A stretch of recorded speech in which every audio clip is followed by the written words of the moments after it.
¿Qué tal? Sean bienvenidos a una emisión más del podcast de Cuarenternos.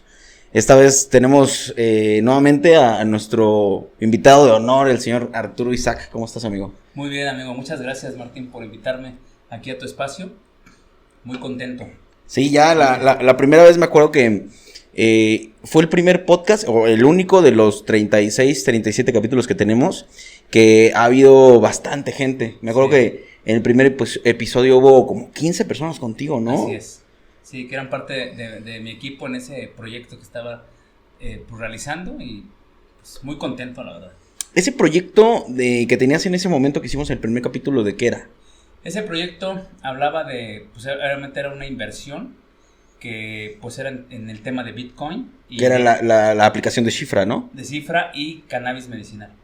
Ah, sí me acuerdo porque estaba con nosotros uno de tus amigos que era doctor, ¿no? Así es. Que hablaba sobre cómo tuvo que como vivir esta parte ética del, oye, pues está la oportunidad de hacer dinero con cannabis. Así es. Y la experiencia que nos contaba de que su papá había sido, pues, una, ¿cómo podríamos decirlo? ¿Paciente? Así es. De esa, ¿cómo podríamos decirlo? Lo que pasa es que tuvo una enfermedad su papá de cáncer. Y lo trataron con cannabis. Lo trataron con CBD, que era... CBD, un derivado, ¿no? Un derivado, exactamente.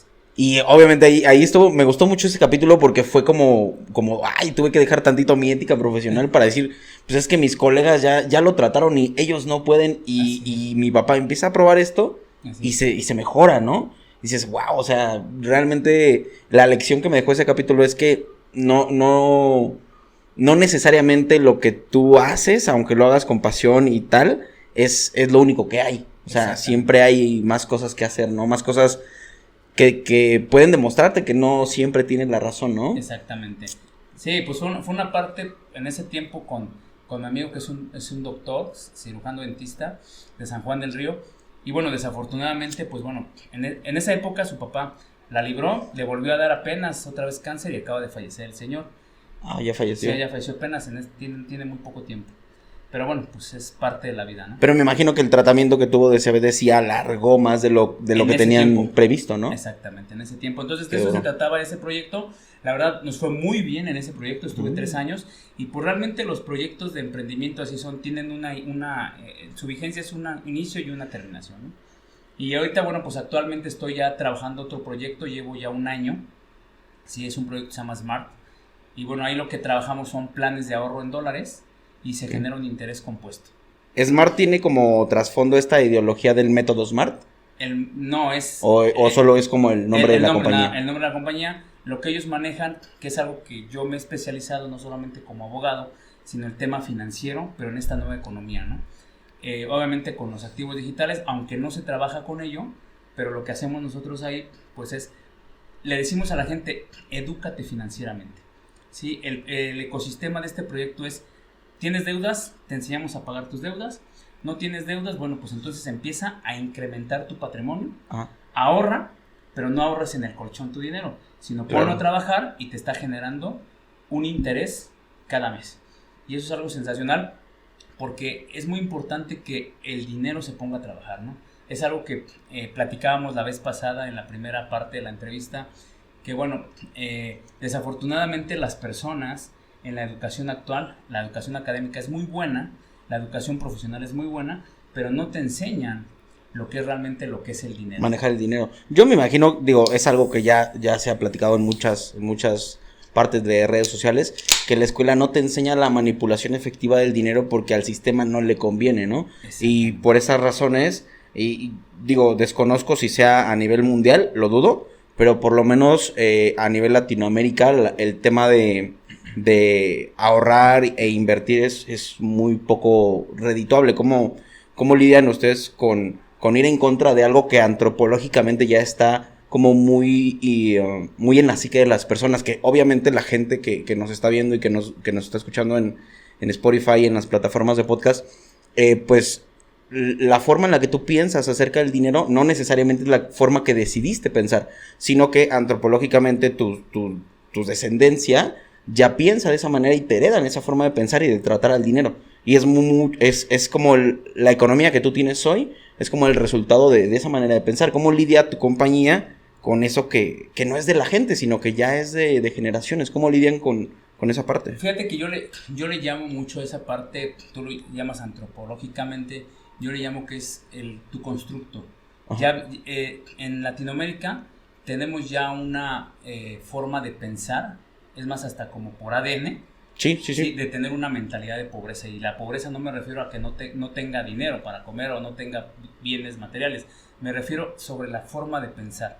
Y eso es lo que normalmente nosotros nos encontramos, porque efectivamente, como lo platicábamos en la primera entrevista, cuando yo la primera vez que me enfrento en Estados Unidos y tuve la oportunidad de tener un entrenamiento con Tony Robbins, él hablaba de esta parte, ¿no? O sea, el talento no lo puedes limitar solamente a una profesión o a un oficio. Y de ahí viene derivando un poquito ese tema de que no solamente en América Latina, sino también a nivel mundial se maneja mucho esa parte de que tienes que trabajar, hacer una profesión para supuestamente tener un éxito. Y realmente eso está comprobado científicamente que no es así, porque nosotros venimos de un ADN, obviamente de nuestros papás, obviamente de nuestros abuelos, porque somos diferentes generaciones. Hablando aquí en América Latina, bueno, pues obviamente, y México principalmente, el tema de los baby boomers, que vienen de la revolución industrial, vienen de una guerra. Entonces, ¿qué es lo que hacen? Se crean las universidades y entonces lo que pasa es que te enseñan una profesión para tener seguridad. O para ser parte útil de la sociedad, ¿no? Pero eso es lo único que te enseñan. Pero realmente la gente que genera la riqueza no está entrenada de esa forma. Ahí es donde se rompen con los patrones de conducta desde el punto de vista financiero. Hay una vertiente que dice que no necesariamente lo que le suceda a los demás te puede suceder a ti, ¿no? Entonces, por ejemplo, a Tony Robbins lo tienen como categorizado en un estándar de coach, ¿no? Coach motivacional, vamos a ponerle así. Así es. ¿Qué opinas tú acerca de esos dogmas que dicen que estos coach no son 100% recomendables porque psicológicamente no todas las personas pueden discernir la información como ellos la propagan, porque son, a final de cuentas, son como divulgadores, ¿no? Entonces, ¿qué opinas tú de esta opinión pública que ya se ha hecho muy, muy famosa en los últimos años, de que estos coach no son tan confiables porque te venden la promesa ilusoria de este sueño burgués de poder despilfarrar dinero y ser millonario y cosas que sabemos que en Latinoamérica, si no vienes de una familia con mucho dinero, pues son poco probables? ¿Tú qué opinas al respecto de ese tema? Mira, yo lo que opino es que, bueno, en primer lugar, yo me he podido entrenar con muchas personas, llámale coaches, pero sí desafortunadamente estamos viviendo en un mundo ahorita donde se vende mucho humo. Es correcto, los vendedores de humo les llaman, ¿no? Literal. Sí. Y yo estoy de acuerdo con eso, de que hay mucho vendedor de humo. Es correcto. En mi caso, tu servidor, lo que yo hago es tomo lo bueno y lo malo lo desecho, pero no soy como un borreguito donde digo, porque a mí me dijo tal coach que yo tengo que hacer esto para poder llegar a esto, no lo hago de esa forma. Sí, porque venden como la falsa ilusión de que, yo he visto por ejemplo en sus publicidades, que ponen Amazon y una chocita en Estados Unidos, Apple y una chocita en Estados Unidos, y el trasfondo de este mensaje es, si ellos pudieran, tú también, ¿no? Es como que tú y yo planeáramos vender diferentes objetos y productos y planeáramos llegar al nivel que tiene Amazon, cuando sabemos que para empezar una empresa de ese nivel se ocupa capital fuerte. Entonces ahí sí es importante definirlo. Hay un libro que a mí me gusta mucho, que siempre recomiendo, que se llama Roba como artista, de Austin Kleon. Y en este libro te dicen que en los procesos de selección o toma de decisiones, o en los procesos artísticos, es tan importante lo que decides conservar como lo que decides desechar.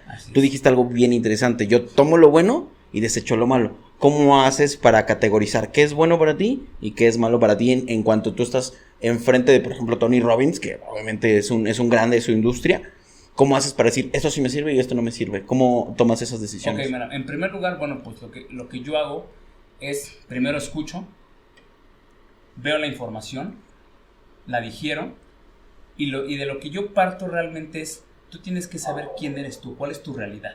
Ok, eso es bien importante, saber de dónde estás iniciando. De dónde estás iniciando, ¿sí? No se trata de decirle, por ejemplo, en el tema que estoy trabajando ahorita con Smart, ¿qué hacemos? Nosotros lo que hacemos, le decimos a la gente, o sea, no te estoy invitando a que seas millonario de la noche a la mañana, no te estoy invitando a que tengas la riqueza de la noche a la mañana, te estoy enseñando una educación donde es un proceso, porque yo siempre he dicho que para que tú puedas llegar a tener un resultado, ¿sí? Por ejemplo, para mí un resultado de éxito no es a lo mejor ser un Tony Robbins. Claro. Un resultado para mí no es ser tal persona. No es como una figura aspiracional que te sirva como motivación y después persigas este sueño burgués de ser la misma persona. Siempre, mira, pasa mucho, por ejemplo, como networker profesional que soy yo. Muchas veces cuando entras a los negocios de network marketing y principalmente de los productos, siempre los líderes que suben al escenario, y lo voy a tener que decir como es, a veces es pura falacia. Es show business. Sí, ¿por qué? Porque al final ni tienen ese resultado. Solamente se compra, hablando por ejemplo con productos. Porque en el tema que yo manejo financiero digital, que es de la nueva economía, es intangible. Pero es muy diferente. Porque aquí nuestro producto pues es el dinero.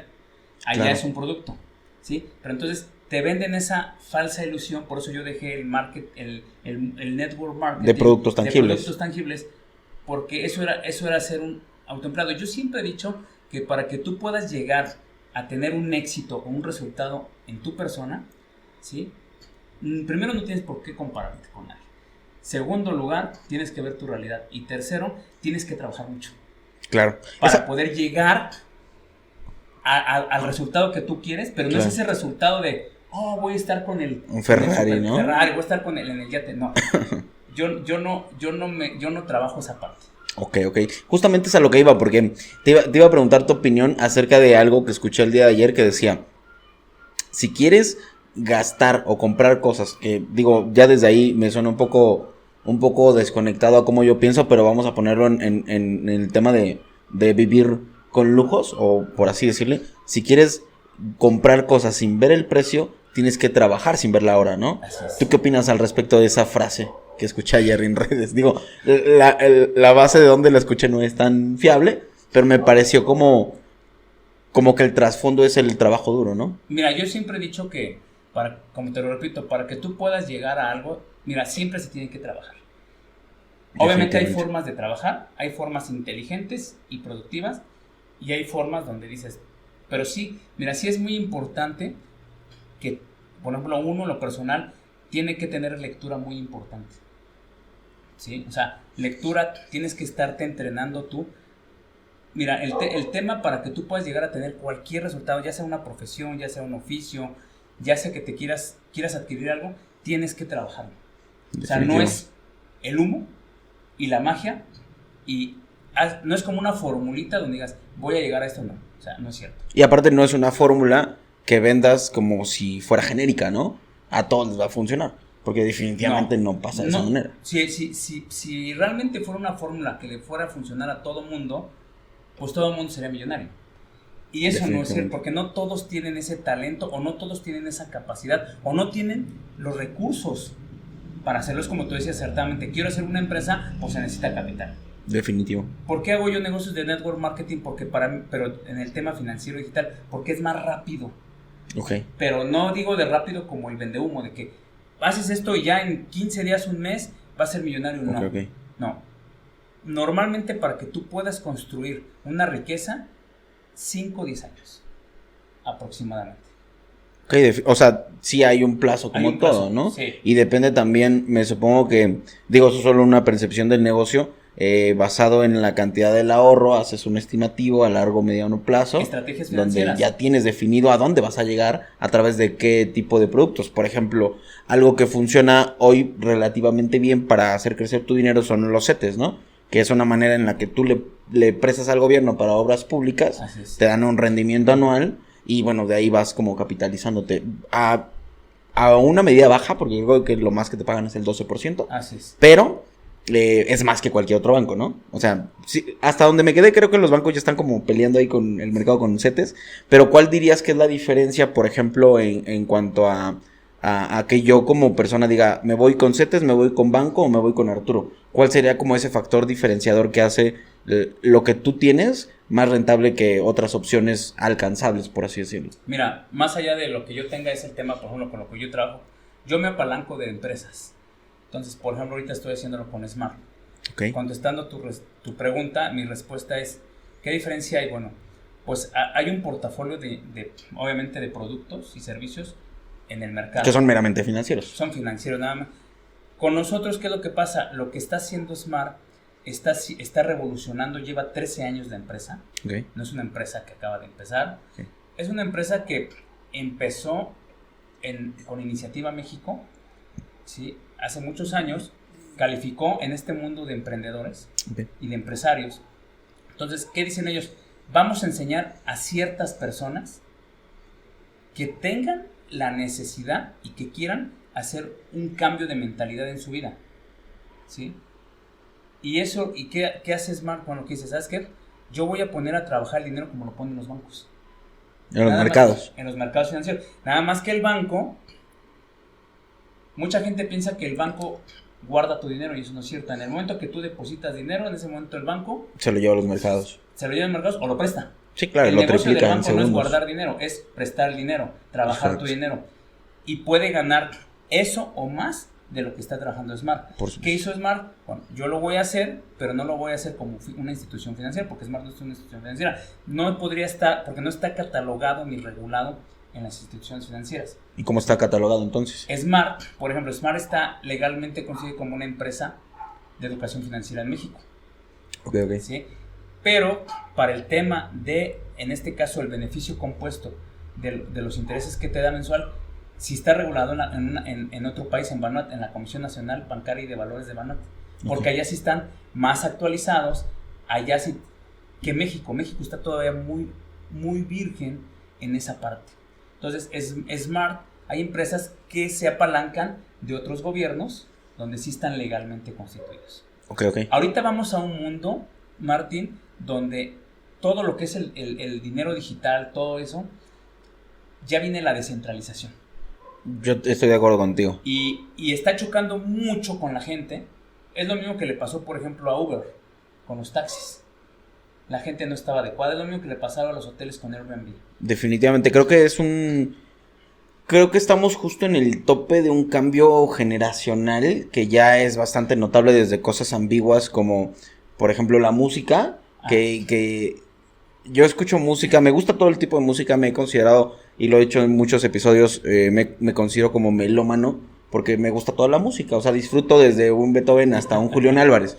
No soy de las personas que critican la música, simple y sencillamente porque yo no hago música. Creo que es injusto criticar algo que tú no haces. Obviamente la opinión es libre albedrío y tú puedes decir, me gusta o no me gusta lo que hace Arturo, pero deberías de hacer lo que hace Arturo y decirle cómo se hace mejor para que le aprenda, ¿no? O ese es mi punto de vista en cuanto a la crítica de una persona que no está profesionalmente capacitada para hacer una crítica, ¿no? Ese es mi punto de vista. Entonces creo que el cambio generacional ya abarca todo, desde algo tan lindo y básico como la música, digo básico por decir que es muy común en nuestras vidas, hasta algo tan importante como la inteligencia artificial. Por ejemplo, todo lo que está haciendo OpenAI con la inteligencia artificial es muy cabrón, porque incluso ya aquí en Querétaro hay creo que son 1 o 2 centros comerciales que ya no tienen cajeros. O sea, ya tú solito haces tu pago y dices, güey, o sea, creo que es bueno, pero siento que el ser humano se me afigura un poco como la historia de la bomba atómica. De esta persona que desconozco nombres, pero en cuestiones muy generalistas, le asignan la construcción o la elaboración de la bomba atómica y después lo encarcelan por haberla construido. O sea, y esta persona en alguna narrativa, que no sé si sea verdad, porque la vi en redes sociales, difunde su impresión de decir, cree algo que nos puede destruir a todos. O sea, tuve la capacidad de hacer eso. Y yo siento que la tecnología es una bomba atómica, porque a final de cuentas nos va a terminar sustituyendo en muchas carreras. O sea, hay muchas carreras que ahorita yo, por ejemplo, uso ChatGPT. Si yo quisiera hacer un balance diario, le digo a ChatGPT, compórtate como un contador y hazme un balance diario. Y en 2 segundos me lo va a dar. Y entonces yo ya no requiero un contador. ¿Qué es lo que está pasando ahorita en la actualidad? Por ejemplo, blockchain. Blockchain es la cadena de bloques. Es una tecnología que va a evolucionar como una base, ya mejor que una base de datos.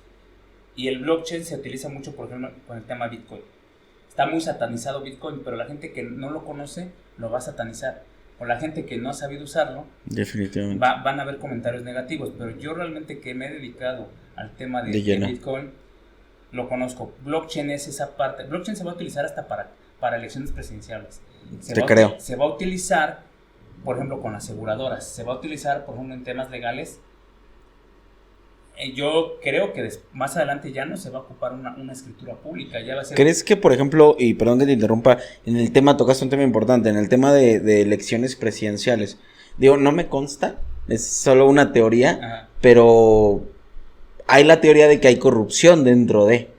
¿Crees que el hecho de que esté más cifrado, con más seguridad, con más restricciones a que sea dominado o a que sea dirigido de manera intencional, genere un impacto positivo o negativo en el tema, por ejemplo, de justo de que haya... no haya corrupción. Ajá, exacto. Yo creo que va a ayudar y va a beneficiar mucho para que no exista la corrupción. ¿No crees que este cambio drástico también afecte ciertas cosas de la comercialización, de la manera en la que se manejan muchas cosas que hoy aparentemente nos benefician? Pues es que ahora sí que, como decía un locutor de la tele, ¿no? Depende con el cristal con que lo mires. Es correcto. Sí. Oye, y tomando en cuenta este tema de tecnología, hace un tiempo vi que en tus redes sociales hiciste un viaje a Silicon Valley, que es conocido como el centro de la tecnología, ¿no? A nivel mundial, o de desarrollos tecnológicos.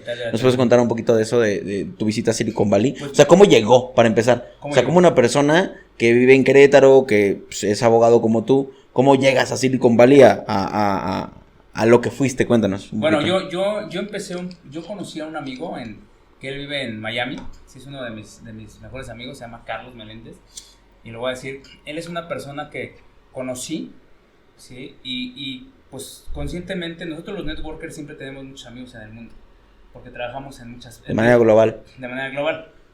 Entonces lo conocí, empezamos un proyecto, me hice cofundador de esa empresa, Okay. ¿sí? Fui cofundador de esa empresa. El fundador principal, bueno, pues está en Estados Unidos. ¿Y qué es lo que pasa? Que empezamos a formar, yo me voy a vivir a Estados Unidos. ¿Te fuiste a vivir a Me voy a vivir a Estados Unidos. ¿Cuánto tiempo? Yo me fui a vivir, estuve pues bastante tiempo, o sea, ¿qué es lo que pasa? Me voy allá, empiezo a emprender ese negocio, empiezo a emprender otro negocio, uno de jardinería, pero no para jardinería como aquí, sino allá es otro, allá es... Sí, es más habitual, ¿no? Esa escala. Sí, es más rentable el negocio, es como que a la gente, por su cuestión ideológica, le gusta mantener un jardín pues vistoso, ¿no? Pero más que el jardín es árboles. Ok. Ok. ¿Es más ambiental, dirías? Sí, pero aparte es más a grande escala, ¿sí? No es nomás del jardincito, el pastito, sino no, es a gran escala. El tema de la forestación, podríamos decir. Sí, exactamente. Entonces, me voy a ver allá, empiezo a hacer negocios, empecé a ver también un negocio, comprar, vender casas, porque allá se maneja mucho eso. Pero a ver, a Silicon Valley fuiste por que estaban desarrollando la manera de... una granja de minería. Ok. Una granja de minería. Las granjas de minería son las que producen, son softwares que resuelven algoritmos matemáticos y eso te da la criptomoneda, que se le llama recompensa. Okay. Entonces pusimos una granja de minería entre varios socios, me hice cofundador. Yo primero fui, ¿sí? Para ver el proyecto, decido irme para allá, ¿sí? Entonces empecé a viajar en diferentes estados de la Unión Americana y empecé a hacer el negocio, me fui por business, por negocios. O sea, tu viaje fue meramente de negocios. De negocios, fue de negocios, ¿sí? Entonces, ¿por qué mi idea más adelante? Decir, bueno, voy a radicar aquí ya de una manera legal. ¿Qué es lo que pasa? Que lo empezamos a trabajar, nos empezó a ir muy bien.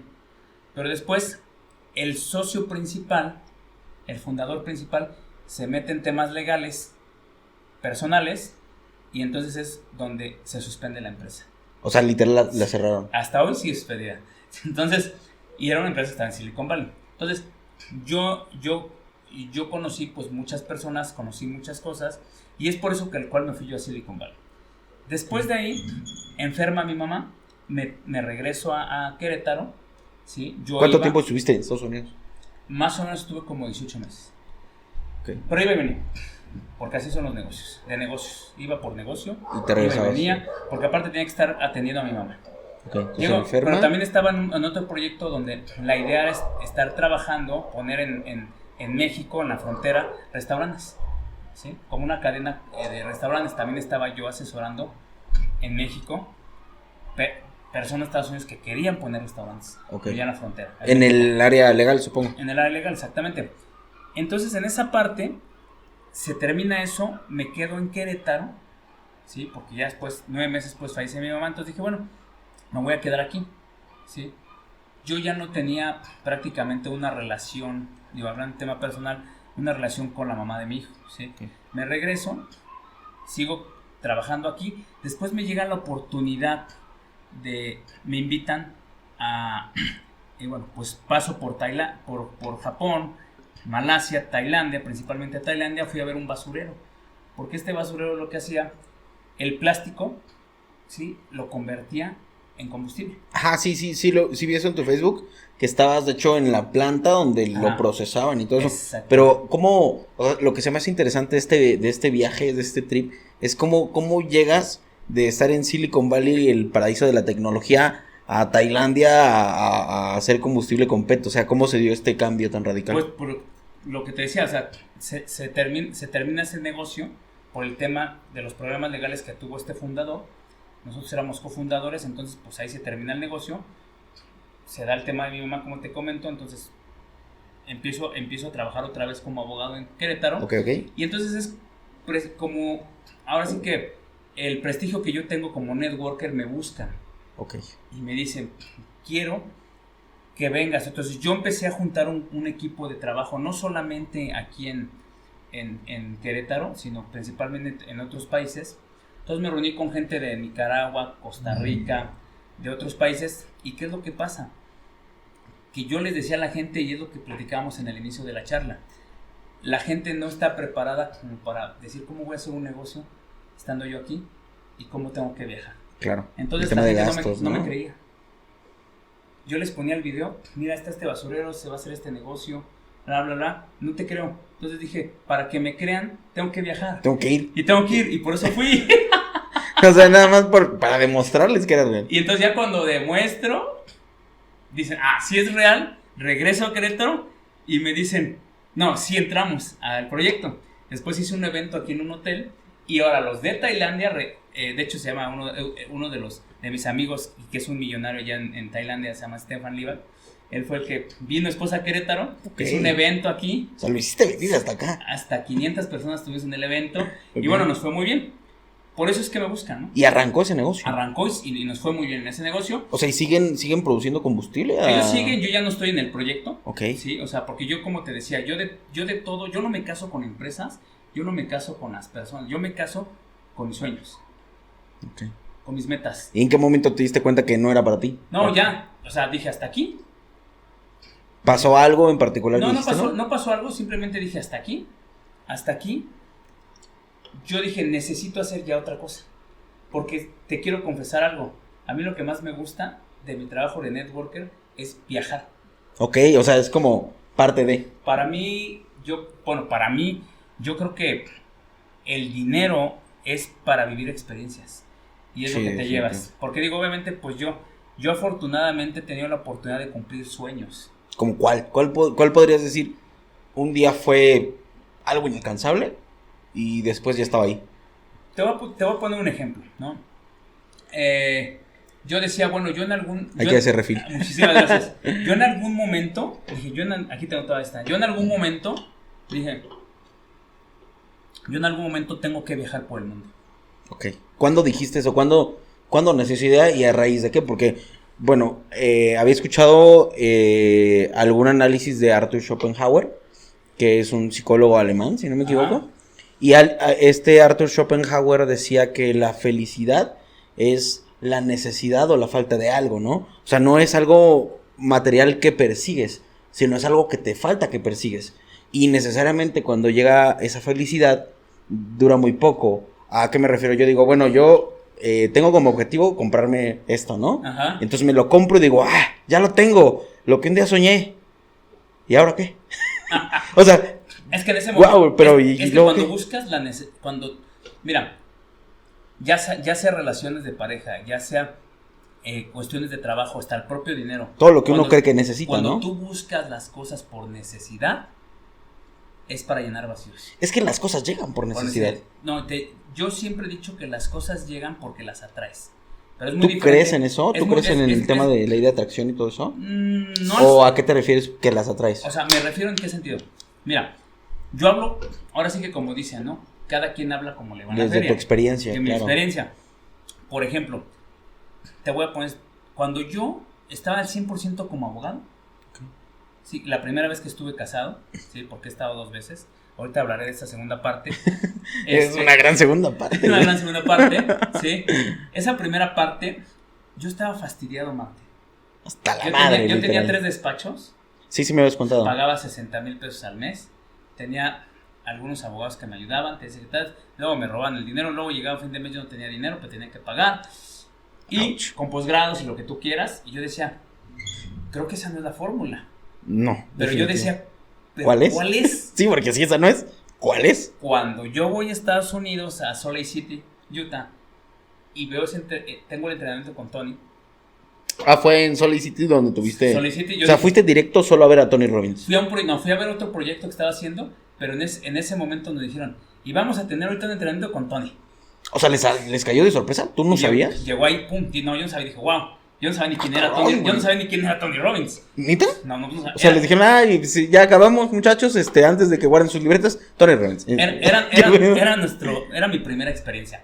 Yo venía de una O mentalidad. sea, tú no lo buscaste. No, yo venía de una Ay, qué mentalidad. interesante, güey. De una mentalidad, pues, trabaja duro. Donde entre más estudios tenías, Más estudios. entre más estudias, más ganas. Más ganas. Entonces yo era trabajar. No digo que trabajar sea malo. No, Pero hay que claro, trabajar definitivo. inteligentemente y productivamente, como te decía. Y todo cuesta, es un proceso. Definitivo. Pero hay formas de hacerlo más. No rápido, pero es más inteligente. Ok. Entonces, como más estratégico, Más digamos. estratégico. Entonces, en ese momento me doy cuenta y digo, no, pues, o sea, yo vi gente ahí que yo nunca he criticado a la gente que no estudia. Para mí eso no es importante. No, yo también he visto gente sin estudios que tiene mucho dinero. Demasiado. Pero yo veía la fórmula de ellos y yo decía, o sea, este hombre tiene la primaria, trabaja 4 o 5 horas al día y gana 100 veces más que yo. Entonces, Y eso te confunde, ¿no? pues yo decía, algo está mal. Algo está mal, definitivamente. Entonces ahí es donde tomamos ese entrenamiento con Tony. Más allá de lo de Tony, que sí me cautivó, porque también tuve en algún momento uno con Robert Kiyosaki. Ok. Me cautiva y yo digo, algo. Entonces empecé yo a trabajar esa fórmula. Ahí tuve un primer choque con la mamá de mi hijo, en ese entonces, porque todos vienen, como tú decías, antropológicamente, vienen con ese ADN de que, no, es que tienes que trabajar duro, conseguir, sacar 10, conseguir un trabajo seguro. Y normalmente a quien le funcionó te la vende, ¿no? Entonces yo dije, bueno, esa es la fórmula porque eso yo se lo vi a mi papá. Claro. Cuando yo veo eso, digo, no, algo tengo que hacer diferente. Cuando empiezo a hacer algo diferente, yo empiezo como decir, ¿sí estará bien o no estará bien? Después A dudar de ti. empecé a trabajar ese negocio en ese entonces y ganaba, ¿qué te gusta? Ganaba $50 a la semana. Y en ese entonces me decía la mamá de mi hijo, ¿de eso vamos a vivir? Me decía así, ya mejor ponte a seguir trabajando en lo que estudiaste, ¿no? Digo, porque yo trabajaba mucho. Ese es un golpe al ego, ¿no? No, entonces yo le dije a ella, mira, yo te voy a decir algo. En ese entonces dije, pues tú podrás ser mi pareja, lo que quieras, pero tú no tienes la autoridad para decirme si estoy viendo mal, porque tú no lo has hecho. Claro. Era lo que hablábamos, ¿no? De criticar cuando lo haces. Yo voy a seguir financieramente a las personas que tienen resultados. Eso no significa que yo vaya a querer ser tal empresario. Sí, que quieras tomar. Más bien creo que en ese proceso que tú platicas, lo que se busca realmente no es ser esa persona, sino tener su visión. Tener como adoptar esa parte, ¿no? En ideología creativa se dice que tú tienes la libertad de decidir quiénes van a ser tus maestros. Y lo bueno es que si escoges maestros muertos, no se puede negar a ser tus maestros. Exactamente. Entonces ahí está toda la información para que tú la consumas, la digieras y entonces la pongas en práctica, ¿no? Que ahí es donde yo tomé lo bueno y lo malo. Entonces que dije, bueno, voy a ver mi realidad, voy a empezar a trabajar esa parte y la empecé a trabajar. De ahí fue cuando trabajé, después ya empezaba a ganar $1,000 a la semana. Y entonces empecé a quitar a mis clientes, dije ya no llevo este cliente, ya no llevo este cliente, ya no llevo. Entonces empecé a tener más tiempo. Okay. Pero me empecé a espantar porque dije, ¿cómo puede ser posible que gane más dinero, tenga más tiempo que la fórmula que venía yo trabajando? Ahí es donde Eso es interesante, que normalmente cuando una persona deja un pasado duro atrás, lo deja atrás y ya no lo cuestiona. Y eso que platica se me hace muy interesante porque la mayoría de personas que persiguen este sueño de tener mucho dinero, normalmente cuando sí pasa por cuestiones que a lo mejor a veces no controlamos tan bien, se olvidan de su pasado 100%. Y el hecho de que tú te hayas volteado a cuestionar a ver, ya llegué a donde quería, pero ¿por qué lo que estaba haciendo no funcionaba? Eso se me hace muy interesante. ¿Por qué consideras que te nació la necesidad de seguir cuestionando algo que ya había quedado atrás? Mira, yo te voy a decir una cosa. Yo realmente, Martín, no buscaba dinero. ¿Ah, no? No, es que eso es algo que a veces la gente confunde conmigo. Ok. Que es donde te digo que viene el tema de la atracción y viene el tema, ahorita voy a contestarte la pregunta que me hiciste de los sueños que se cumplieron. Yo no buscaba Dios. ¿Sabes qué buscaba yo? En ese entonces, tiempo. Ok, sí considero un recurso más valioso. Tiempo.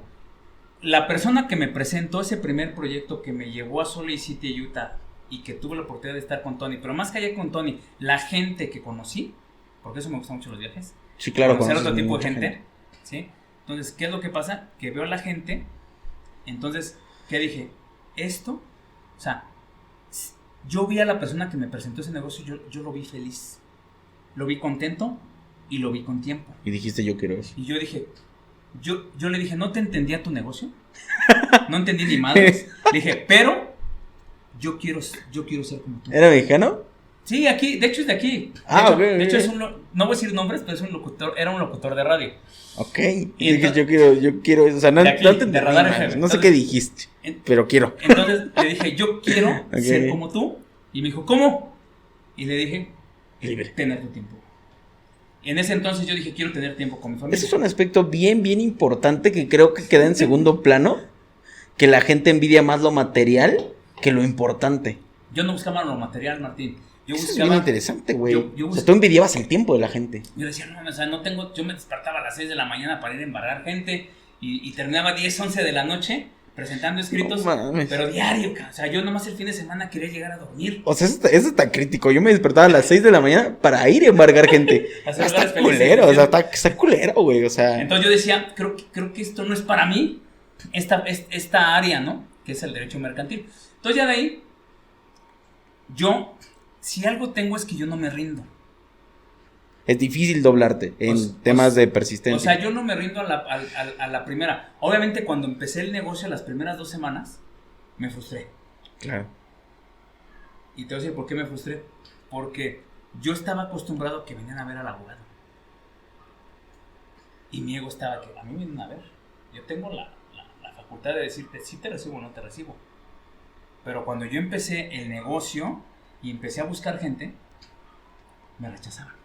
¿Sientes con eso que te pasó de que te buscaban y después te rechazaban, sientes que bajó tu ego? ¿Sientes que te aterrizó? Me aterrizó y me dio la torre. Ahí me presentan el cuadrante del flujo del dinero. Sí, lo que conocen de empleado, autoempleado. Entonces yo pensaba que yo era un dueño de negocio con mis 3 Pero eres tu empleado. Y era autoempleado, cabrón. Entonces ahí es donde dije, caray, esto no me lo enseñan en la escuela. Por muchos posgrados que tuviera. Entonces, ¿qué pasó? Seguí trabajando, empecé a ganar un poquito más, pero para mí el tema del dinero no era importante. Para mí lo importante era decir, yo necesito alcanzar ese tiempo. El tiempo. Entonces, Martín, se me empezaron a abrir, empecé en ese primer proyecto que era de productos, y empecé, haz de cuenta que se abrió la caja de Pandora, empecé a atraer. Pero entonces, también fue un resultado de trabajo duro, ¿no? Supongo. Sí, fue trabajo duro, pero descubrí un talento que tenía. Que no sabes que tenías. Que no sabía que tenía. Sí lo desconocías totalmente. Yo era como el caballito, soy abogado, así como el pípila. Que, bueno, supongo que en ese tema sí lleva como implícito el tema de saber vender, ¿no? Vender una idea porque las ventas están un poco demonizadas, pero siento que de alguna manera sí tienes que jugar el rol de vendedor, ¿no? Mira, yo siempre he dicho en la vida que todo es venta. Tú te puedes vender con tu esposa, con tu esposo, con tu novio, con tu novia, con tu hijo, ¿sí? Todo es venta. Y para mí las ventas son benditas. Claro. Y son sagradas, ¿sí? Yo siempre he dicho que un vendedor siempre va a traer dinero. Pero cuando tú buscas el dinero y estás obsesionado con el dinero, ¿sí? Yo he visto que mucha gente a veces se frustra porque no lo alcanza. O si lo alcanzas, como tú decías, me llenó ese vacío. ¡Ah, llegué! ¿Y luego? Exactamente, ¿qué pasa? ¿A ti cómo te pasó? O sea, porque supongo que hubo frustración. Fíjate que no fue tanto la frustración del tema del dinero, porque sí me empezó a llegar, pero yo estaba contento porque yo decía, yo tengo tiempo de ir por mi hijo a la escuela. O sea, aún ya con el éxito económico, lo que más seguías valorando era el tema del tiempo. Y no tenía todo el éxito económico, Martín, o sea, me estaba yendo bien. Bien. Pero lo que me ayudó mucho fue a ser humilde, bajarme ese ego de abogado. ¿Cómo categorizas la humildad? Pues simple y sencillamente es tener un equilibrio emocional, ¿sí? Y como yo he dicho, o sea, el ego, para mí hay dos tipos de egos, uno positivo y uno negativo. Claro, entiendo. El positivo es, si se puede, vamos para adelante, vamos a cumplir una meta. Digo, no necesariamente tienes que tener el resultado, pero y tener esa postura. Es como cuando vas a exponer en la escuela, tienes que tener esa seguridad, claro, de transmitir. Ese es un ego positivo. El ego negativo es cuando tú tienes que llenar vacíos o vivir de la apariencia y restregarle a la gente. Y eso no está bien. Sí, claro, como hacer uso de la presunción en cuanto a lo que lograste. Como ¿no? los vendemos. Yo soy más chingón que tú, porque si tú no haces lo que yo digo, entonces eres un pendejo. Sí, claro. Y eso es algo que predomina mucho en ese tipo de mercados, ¿no? Eso no. Si no lo logras, entonces no sirves. No, es una cuestión como híbrida.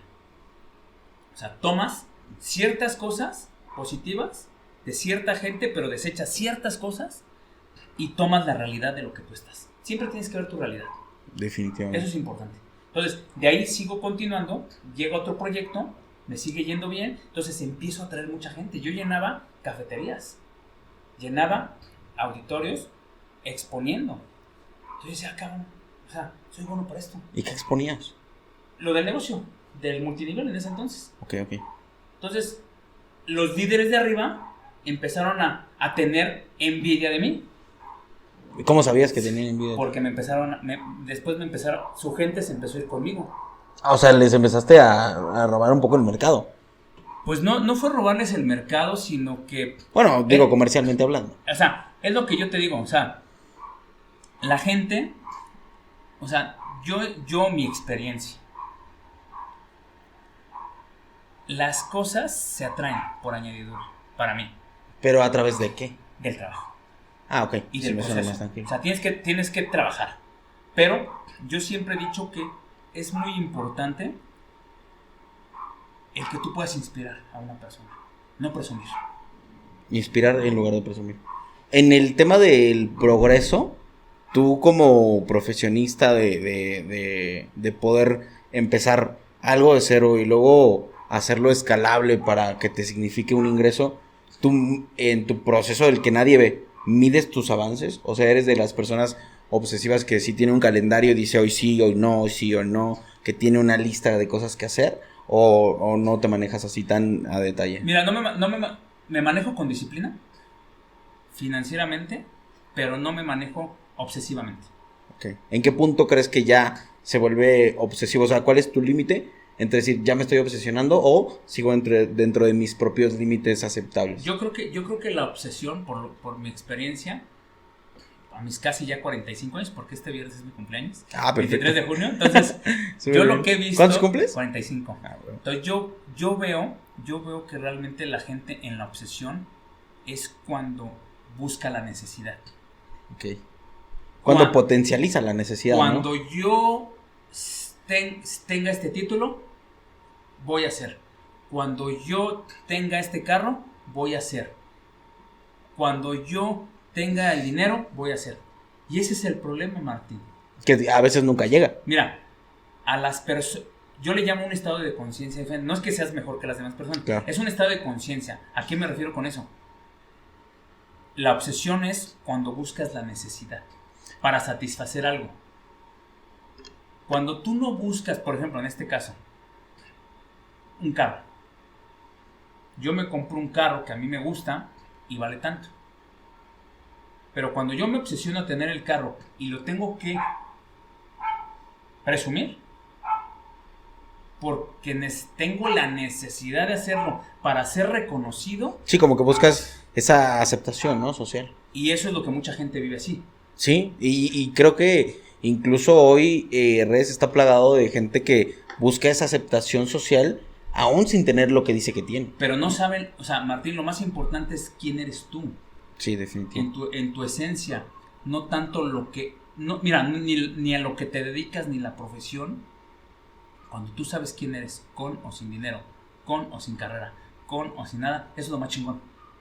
Sí, definitivo. Y lo otro, cuando tú no lo buscas por la obsesión, cuando tú dices, bueno, sí, me quiero comprar ese carro, lo voy a chingar, pero lo trabajas aquí haces una planeación. En blandito y sin estar presumiendo y sin estar ostentando, y te lo compras, yo creo que es lo mejor. Sí, porque ya lo tienes aterrizado, que es tu logro personal, ya no lo tienes que externar para que obtengas un aplauso, ¿no? Yo no voy a ser alguien por tener cierto cargo. Okay. Es un ejemplo. No digo que sea malo no tenerlo, que esa es otra cosa. Pero depende cómo obtengan las cosas. Si es por obsesión o no. Estoy o por necesidad. ¿Ok? Entonces. ¿Vamos a una pausa? Perfecto. Listo. Va. Pues ya, regresamos después de este pequeño break.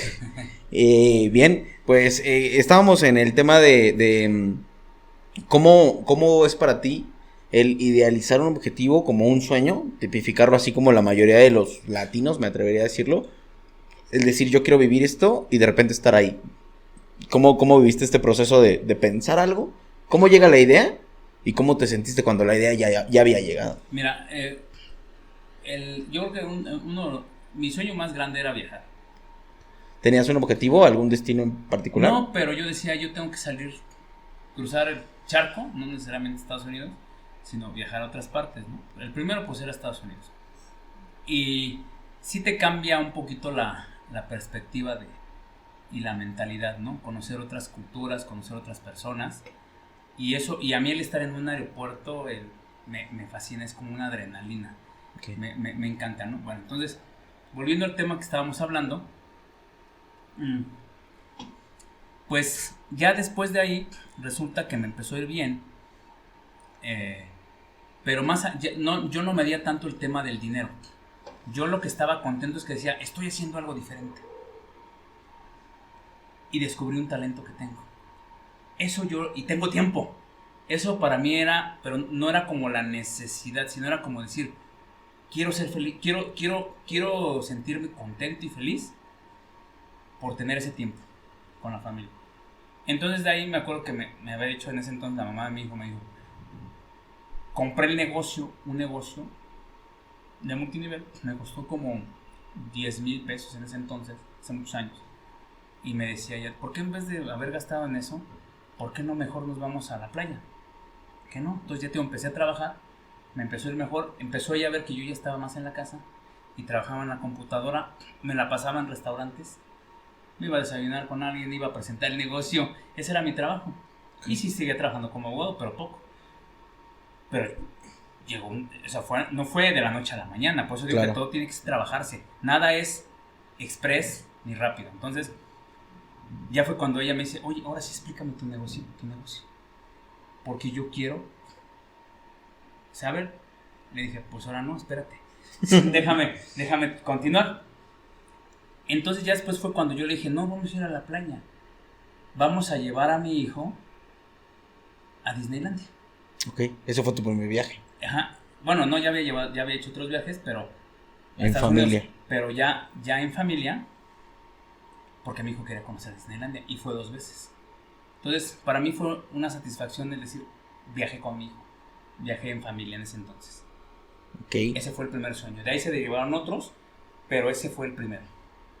¿Y cómo consideras tú, desde tu perspectiva, por ejemplo, que yo creo que es algo que a mucha gente le pasa, tener un sueño, tener la habilidad, tener el talento, tener los medios, y que, por ejemplo, factores externos te dividan de llegar, no sabemos si más rápido o que por lo menos te hagan ver como esa meta un poquito más lejos? Bueno, ¿Cómo ves tú esa parte? ¿Qué fue lo que a mí me hizo hacerlo? Porque me habías contado hace rato que tuviste 2 matrimonios, pero nada más has hablado de uno. Digo, este no es un programa de chismes, ni mucho menos, pero creo que a veces es un factor que te aleja tantito de lo que quieres, no porque el matrimonio sea malo, sino porque por alguna razón ya no estás ahí. ¿Tú consideras que influyó esa etapa de tu vida en alejarte un poquito? Porque te lo contaba antes de empezar la entrevista, hubo un tiempo que ya no te vimos en redes, o por lo menos yo sí te noté distante. Ajá. Mira, no solamente tú, mucha gente. Mira, bueno, vamos a pasar a esa segunda etapa. Después de ahí ya que vino el divorcio, porque nada más quiero comentar que mi primer matrimonio, yo duré en teoría 19 años con la mamá de mi hijo, pero realmente yo ya no tenía una relación a los 16 años, después de 16 años, ¿sí? Y al final de cuentas, con la mamá de mi hijo, bueno, pues se termina. Duro prácticamente casi 3 años solo. Ok, solo así. Me empecé a reconstruir, ¿sí? Me imagino que en tu etapa sí salías con alguien, ¿no? Sí, tuve una novia como 3 meses, pero la verdad no era o sea, realmente no, como amiga importaba, pero no me interesaba como mujer. Sí, realmente no me interesó. Creo que eso, ahí sí creo que cometí un error yo en lo personal. No hablo de esta persona. Claro, por supuesto. Pero bueno, de esos 3 años. Entonces de ahí conozco a la que fue mi segunda esposa. Nada más quiero comentar algo. Con la mamá de mi hijo me casé 10 años después porque yo no me quería casar. O sea, duraste 10 años así como viviendo en pareja nada más. Ajá, y con nuestro hijo, pero no me quería casar porque yo no creía en el matrimonio, porque había tantos casos legales que decía, la verdad no. Y aparte, yo me casé por querer comprar una casa en ese entonces a crédito, que al final ni la compramos a crédito, la compramos de cuenta y dije, ching, ya me casé. Pero bueno, ese primer matrimonio no lo cuento como si fuera el importante. Claro. El que realmente me importó fue el segundo. Ok. Ese sí me importó. Sentimentalmente hablando, dices. Sentimentalmente hablando, porque yo, pues, te puedo decir que a lo mejor todavía sigo amando a esa persona, ¿sí? Porque yo creo que el amor no se acaba. Una cosa es el amor y otra cosa es, pues, todo lo demás que son, lo que confundes con amor. El querer estar ahí, ¿no? El querer estar ahí. Entonces, en esa segunda parte, fíjate que ella era mi entrenadora de gimnasio, la conozco, pero el noviazgo no fue tan fácil. Viviste el sueño de cualquiera que va al gimnasio. Yo creo que todos los que vayan al SmartFit pero, o al Sport City quieren vivir el mismo sueño, ¿no? Pero fíjate que yo no estaba, sí. Bien, pero chócalas contigo mismo. Pero fíjate que yo iba al gimnasio. ¿Como por terapia? No, fíjate que no, o sea, hay mucha gente, yo me metí mucho a ese mundo, porque bueno, lo conocí más por el tema de mi segunda ex esposa, pero yo no iba por ese tema, yo iba más que nada por salud.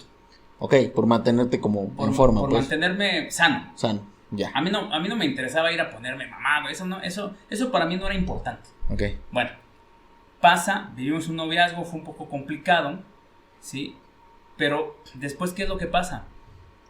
Que me empecé a alejar porque empezaron a tener control y manipulación a mi persona. ¿Tú crees que eso es posible? Fíjate que yo no lo creía. ¿Hasta que te pasó? Hasta que me pasó. Y a veces es muy fácil, Martín, decir, ¿cómo puede ser posible? Porque a mí me decían muchos... Sí, amigos, siendo hombre, ¿no? Siendo hombre y aparte decir, bueno, oye, tú que estás en este ámbito, pues fíjate que sí me pasó. Sí, yo creo que muchos, con tal de no ser criticados, como que lo esconden, ¿no? Prefieren como reservarse. Exacto. A ser criticados, ¿no? Entonces, para hacer un poquito más el resumen de este segundo matrimonio, pues yo realmente sí me casé con amor. Digo, te puedo decir que sigo amando a esa persona, pero al final estoy más tranquilo y en paz solo, ¿sí? Aquí quiero tocar un tema muy importante. Desafortunadamente o afortunadamente yo no sabía realmente lo que es un trastorno de personalidad. Y lo veo en esta segunda persona. ¿Y qué es lo que pasa? Que se da un tema de narcisismo. Viví muchas situaciones, no voy a hablar a detalle. Sí, claro. Pero más sin embargo, eso fue el tema de que me empezó a alejar de toda la gente. Para la gente que nos escucha y que no conozca acerca del tema, el narcisismo tiene ya una trascendencia histórica donde pues nos remonta a Narciso, justamente, que es el personaje principal de la historia, que Narciso mitológicamente era una persona que se idolatraba a sí misma, que no tenía como empatía hacia su exterior, y que en un ataque como de adular de manera excesiva a su persona, él iba todos los días a un lago a observarse, y él decía, es que güey, soy hermoso, no decía así, porque pues, es una mitología griega, pero pues es mi mejor imitación de un griego, ¿no? Él decía, güey, soy hermoso y tal, y todos los días iba al mismo lago solo a ver su reflejo, y concluye el narcisismo, o porque fue adoptado este término, y que Narciso se cae al río porque quería tocarse, se ahoga, pues la historia termina. Ahí está. Entonces, para resumir, me empezó a alejar. Bueno, obviamente no voy a responsabilizarla a mi segunda pareja. Yo también asumo mi responsabilidad porque permití ciertas cosas. Más sin embargo, ahí viví, Martín. Cuando tú eres abogado, es muy fácil decir, no, lleva el divorcio, no pasa nada, no esto, así como. Pero cuando tú ya vives un divorcio. Sí, cuando lo ves en primera persona. Ya es diferente que tú lo veas como claro. dos. Yo a veces decía, ay, se victimiza mucho. Maltrato. Yo viví maltrato físico y emocional. Okay. Entonces, ahí fue cuando empecé a terapia. De hecho, ahorita voy al 90% de mi terapia. Okay. Llevo casi 6 meses. Ya llevo 5 meses. ¿Tú crees que es sano la terapia? ¿La recomendarías? Yo creo que es una parte importante, pero no es el 100% del todo. ¿Crees que es necesaria? Yo creo que sí es necesaria, pero no es lo más... O sea, no es el todo. ¿Pero crees que sea, por ejemplo, necesaria desde el punto de vista, ¿cómo podríamos decirlo? ¿Como preventivo? ¿O crees que es más sano de manera correctiva? Mira, digo, por lo que me cuentas, quiero entender que tú lo viviste de manera correctiva. Mira, yo lo viví. Yo ya tenía algunos entrenamientos terapéuticos, ¿sí? Pero no en el tema sobre un maltratador. Claro, sobre una relación de pareja ya... Sí, o una relación de pareja, no lo había vivido, ¿sí? Okay. O la celopatía que viví, ¿no? O sea, fuerte, ¿no? El tema aquí del narcisismo, para que nos van a escuchar, el narcisista, y eso quiero decirlo, es una persona que al principio te envuelve, te quiere dar todo, y después ya cuando los terapeutas dicen que empiezan a dañar tu lado cognitivo, inconscientemente tú no te das cuenta. ¿En qué sentido? O sea, te hacen cambiar de opinión, te hacen revalorizar el impacto de tu persona en la sociedad. Te hacen vivir una obsesión de que la relación sea lo mejor. Okay. Pero no lo mejor sanamente. Okay, ya las decisiones en la relación las manipulan en que eso es lo mejor para la relación, aunque tú no estés de acuerdo, ¿no? Entonces empiezan y llega un momento donde es como si estuvieras hechizado, Martín. Literal. Llega un momento donde yo me veía al espejo y decía, este no soy yo. Cabrón. Y se empezaba a alejar la gente. Y empezaba a alejar. Entonces, ¿qué es lo que pasa? Empieza con eso. Después viene el maltrato, las humillaciones. ¿Sí? Y viene después el maltrato físico o el maltrato emocional. Y después al final ellos te triangulan con personas. Y después de triangular es que utilizan objetos o terceras personas o medios para hacerte sentir celos o para hacerte sentir menos. Como para ponerte a prueba, me imagino, ¿no? O sea, es como de ponerte a prueba para que puedas demostrar como tu lealtad a la relación, pero es algo que ellos manipulan y que ellos... podemos decir, es como un autosabotaje, ¿no? Sí, pero es porque el narcisista no tiene empatía con nadie, no tiene amor de sí mismo, ¿sí? Y a ellos les da inconscientemente placer verte sufrir. Okay. Y después viene el descarte.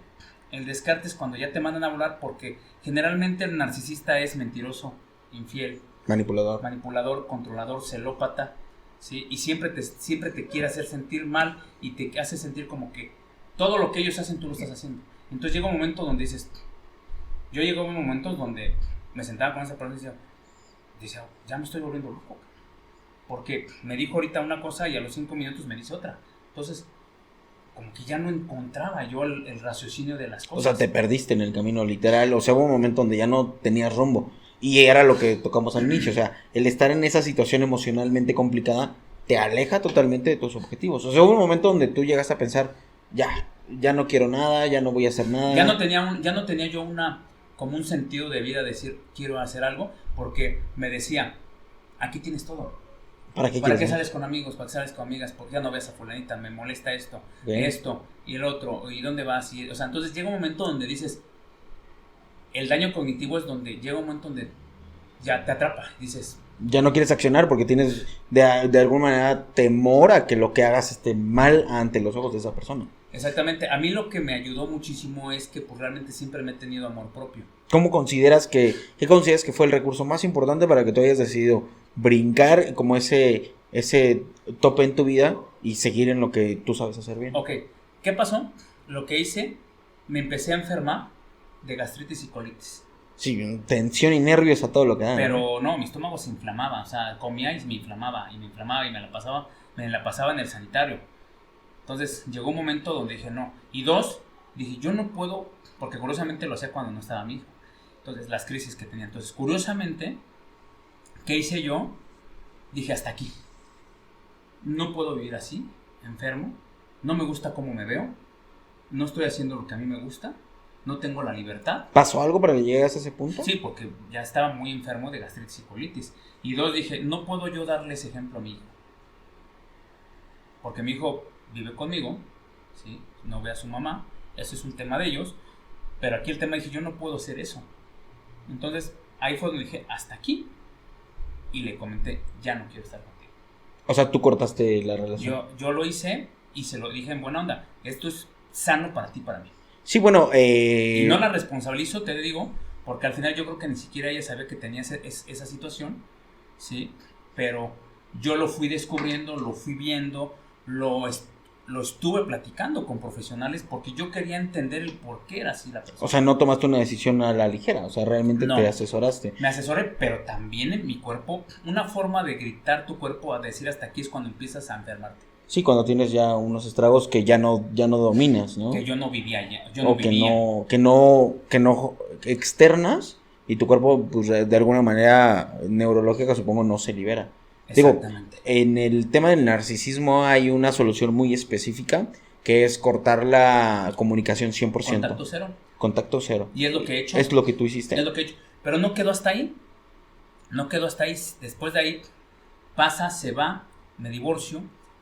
Pero el tema es que como 3 meses después me empieza a triangular con otra persona y empezaron a molestarme. Ya no se terminó ahí. No se terminó ahí, mi psicóloga ya me lo había dicho, entonces lo que tuve que hacer es cambiarme de lugar. ¿Se te moviste? Y me tuve que mover de zona. Digo, obviamente por ver zona, porque van a ver esto. O sea, no voy a decir dónde vivo, pero... No vamos a decir que es aquí en Avenida de la Luz para que nadie sepa. Pero tuve que cambiarme de zona. Ok, eso es bien interesante, ¿sabes por qué, Artur? Porque mucha gente se casa con el tema del duelo ya personal y se pone en esta postura de yo no voy a cambiar mi vida solo porque tú quieres, porque ya no estás en mi vida. Entonces hacer la confrontación más grande. Y se me hace muy interesante que tú desde tu forma de pensar digas, güey, si me tengo que ir, me voy, punto. Y te cambiaste. Y lo hice porque me empezó a triangular. Entonces dije, yo no voy a ponerme al tú por tú con alguien que ni conozco. Claro, no vas a empezar un duelo que no te interesa. Y con alguien que ni conozco. Entonces dije, mejor hasta aquí. Entonces ya me cambié de zona. Y ahorita fíjate que estoy muy en paz, estoy muy tranquilo. Eso es importante. Y digo, ¿y qué crees? Empezó a fluir todo. Pero cabrón, o sea, realmente te puedo decir, Martín. Es que sí se ve el cambio, que esté más presente. Que ahorita cabrón. En junio fue donde realmente me llegan muchos proyectos, tengo muchos negocios, o sea, volví a hacer el... Y hasta más, ¿no? Pero hasta más. Es que se te ve. Me empezó a ir mejor. Te cambió tu semblante de, no mames lo bien que me está yendo. No, está bien. Y la verdad yo no me arrepiento de haber estado con una persona, digo, la sigo amando. Claro, la sigo amando, no la voy a responsabilizar, yo me hago responsable. Sí, claro, porque también eras parte de la fórmula, ¿no? Parte, y yo lo acepté, pero también dije, hasta aquí. Sí. Y obviamente yo sí se lo comenté. Lo más sano es así, y yo se lo dije, me lo vas a agradecer algún día. ¿Qué recomendarías, por ejemplo, para las personas que no tienen esa misma capacidad mental de decir, ya está aquí? Mira, fíjate ¿Qué recomendarías si una de las personas que nos escuchan está siendo víctima de una relación narcisista? ¿Cuál sería tu consejo para esa gente? Yo te voy a decir una cosa, yo lo que no quise llegar es a generar una codependencia emocional. Porque hay muchos tipos de codependencias de las parejas. Y digo, también pasan con familiares, ¿sí? Hay codependencia sexual, codependencia emocional, codependencia económica, que son al final, después llega un momento donde hay abusos, sí, maltratos, yo no quería generar una codependencia emocional, entonces por eso dije, hasta aquí. Ese es el problema con la gente, que desafortunadamente nos enseñan, ya dejando a un lado el tema del narcisismo, nos enseñan en pareja que mi felicidad es mi pareja. Claro. Ese es el error de las relaciones. Si mi pareja está triste, yo estoy triste. Si mi pareja está feliz, yo estoy feliz. Yo creo que mi error en esta segunda relación fue, y lo asumo, fue el querer ser el héroe que no me correspondía. Sí, claro.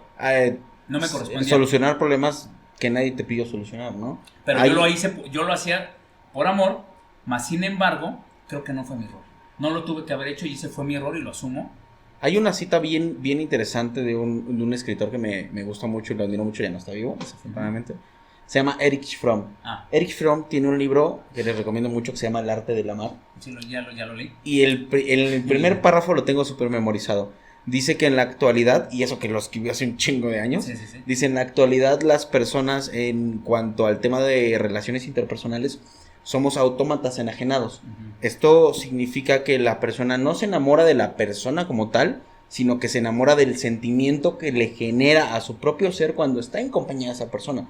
Entonces, cuando esa persona se va, no extrañas a la persona, extrañas el sentimiento que esa persona te generaba y eso te crea una codependencia emocional que en el mejor de los casos puede terminar en un corazón roto y en el peor de los casos puede terminar pues, en tragedias, ¿no? Históricamente ya está comprobado tantos casos que hay tanto en notas amarillistas como en notas rojas o noticias de gente que a raíz de una relación fallida, pues no puede estar para contarla, ¿no? Y digo... En eso te voy a ahondar un poquito, resumen.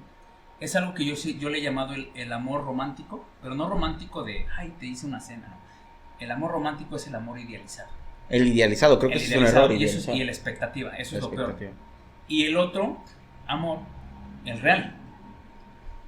¿A qué llamarías amor real? El amor real, te voy a poner un ejemplo para que nos entiendan las personas que nos están escuchando y tú, Martín. Por ejemplo, ¿sí? Cuando una persona te dice, yo te prometo estar contigo toda la vida, para siempre. Es un sesgo idealizado. Ese es romántico. Sí, claro. Eso es un amor romántico y eso es comercial. Y eso es una codependencia. Claro. ¿Sí? Y tú hablabas de ese tema, de simplemente nos han enseñado, o sea, es que es muy diferente, Martín, el enamoramiento, que es un proceso químico que pasa en tu cerebro, al amor. Sí, claro. Y el querer. Bueno, que ambos siguen siendo un proceso químico, nada sí. Más que la concepción abstracta de cómo tú tomas esa información sí. Hace que actúes o que hagas el acto per se de lo que corresponde a una idea más centralizada, ¿no? Exactamente. O sea, porque cuando te dejas llevar por los sistemas neurológicos, pues ahí te invade tu dopamina, tu oxitocina, tu serotonina y yo creo que es algo natural, que digo, no se lo deseo a nadie, pero que creo que son fracasos necesarios para la superación de nuestra existencia, ¿no? Mira, te voy a decir este ejemplo y ya para concluir. Ese amor romántico, ese amor idealizado con expectativas es el para siempre. Yo voy a estar contigo para siempre y te lo prometo y te lo juro. Eso no es cierto. El amor real es, yo voy a demostrarte día a día que quiero estar contigo, pero puede ser que mañana ya no quiera estar contigo. Sí, claro. Y siempre actuando desde el amor propio, porque eso es algo que no nos han enseñado. El amor hacia uno mismo. Porque siempre, y eso también pasa con el tema del dinero. Si yo doy, siento satisfacción. No, siento satisfacción. Pero cuando yo me compro, no la siento. Ok, siento culpa, ¿no? No me compro. O ya siento como de, ay, gasté más de lo que debía, aunque sentí, ¿no? Es igual en el amor, ¿no? O sea, si yo te doy y tú no me regresas, entonces no me amas, ¿no es cierto? Eso no tiene nada que ver con el amor. Tienes toda la razón, estoy totalmente de acuerdo. Y bueno, algo que es ya, o que queremos que sea costumbre en este podcast es una recomendación para el final del capítulo. En temas de economía, arte o cosas que tú consideres que te han aportado, que la audiencia debería consumir, ¿qué recomiendas? ¿Libros, música, arte? ¿Cuál sería tu recomendación? Pues yo lo que recomiendo, que digo que también dejé de hacerlo en este tiempo, que estuve casado por segunda vez, A mí me gusta mucho la lectura. Okay. Para mí es muy importante el leer, porque cuando yo leo, que ahora ya lo estoy haciendo otra vez, yo me meto en ese mundo y empiezo yo a escarbar. Te trasladas. Me trasladas y eso es muy padre. Creo que eso es algo muy interesante, independientemente a lo que te dediques. Lo segundo que yo recomendaría es que no se limiten a lo que se dedican. Yo creo que los seres humanos siempre vamos a vivir en un proceso evolutivo. Definitivamente, y yo creo que es algo que está más que demostrado. Está más que demostrado. En el tema de libros específicamente, ¿recomendarías alguno en particular? ¿Alguno, por ejemplo, tienes tu top 3 de libros? Pues mira, yo como soy networker, yo realmente recomendaría, bueno, yo las bases que manejo siempre, pues es, por ejemplo, para mí Padre Rico, Padre Pobre es bueno. De Robert Kiyosaki. Es un gran libro. Sí. Es un gran libro, pero ese libro no te va a servir si no lo aplicas. Sí, claro, definitivamente tiene que volverse práctico. Pero como lectura enriquecedora es muy bueno. Es muy bueno. El monje que vendió su Ferrari. Ok. Y el tercero. Y el tercero, digo, si te vas a dedicar al tema de network marketing, yo recomendaría GoPro o Mi primer año en el network marketing. Ok, ya como precursor de la materia. Exactamente. Y yo otra recomendación que haría es, porque esa es mi área, yo creo que lo más importante, a veces la gente dice, yo quiero buscar la felicidad. La felicidad, no todo siempre va a ser felicidad. Definitivo.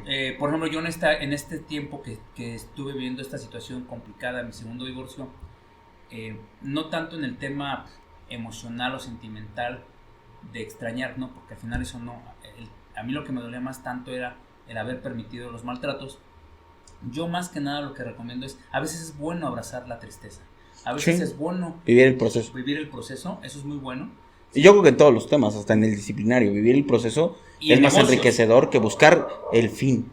Porque el fin te lleva al, bueno, ya llegué y qué pedo, ¿no? Uh-huh. Pero el disfrutar el proceso creo que es parte importante de cualquier proceso creativo, independientemente de lo que te dediques. A hacer network marketing, a hacer videos en YouTube, a hacer podcast, a lo que sea. El proceso, cuando tú aprendes a disfrutarlo, se vuelve el éxito. Ya no persigues nada. Exactamente. Y una última recomendación que haría a todo en la audiencia es, no importa, o sea, yo nunca he buscado dinero. Yo creo que para mí el dinero si hablas de dinero, el dinero se atrae. Para mí el dinero es energía. Es un vehículo.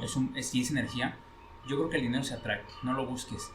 Y algo muy importante es, no importa qué te dediques, pero yo creo que todos los seres humanos tienen que tener una materia en su área, y no necesariamente te lo da la universidad, es la educación financiera. ¿Sí? Porque con la educación financiera tú vas a poder manejar estrategias donde tú puedas tener una mejor calidad de vida de acuerdo a lo que tú quieres hacer. Porque para mí son viajes, no son casas, carros, no es ponerte super mamado. Por ejemplo, eso no es para mí éxito, para mí, o felicidad. Cada quien va a buscar su área, ¿no? Definitivo. Pero eso yo creo que es muy importante. Y siempre trabaja el ser, no el tener. Ok. Porque si tú estás buscando que cuando yo tenga, cuando yo sea... ¿Voy a hacer? No. Porque hay algo muy importante. Las personas valen por lo que son. Entonces primero tienes que ser para poder tener. Me parece una gran reflexión, güey. Tiene y después se crece. Y después... Ahora soy. O sea, ellos primero quieren tener para que cuando tengan construyan el ser. Pero y cuando no tienen, no construyes nada. Pero cuando llegas a tener y quieres llegar al ser, dices, cabrón, ya llegué. Entonces ya soy. Ahora me siento vacío. Ajá. ¿Ahora qué sigue? Entonces sí, es como una línea cruzada. Exactamente. Okay. Coincido contigo. Eso es lo que yo considero. Y bueno, pues muchísimas gracias, Martín. No, al contrario, gracias a todos los que nos escucharon y a todos los que nos vieron por escuchar este capítulo de Cuarenternos. Nos vemos nuevamente con otro capítulo más en la siguiente. Chao. Bye, hasta luego.